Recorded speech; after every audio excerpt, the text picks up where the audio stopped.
Selamun Aleyküm. Allah bereket versin. Yaxşı damazlık koyunlar var, kök kuzular var. Kim istese inşallah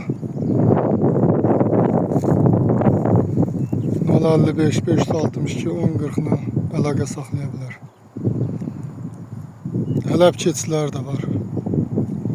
Damazlıq təmiz hələblərdir.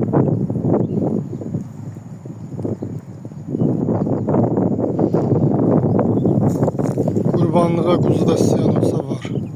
Belə kuzular var.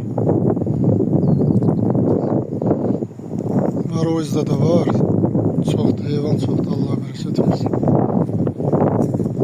Kim istəsə əlaqə saxlaya bilər. Damazlıq qoyunlar. Zavan qoyunlar da hamısı.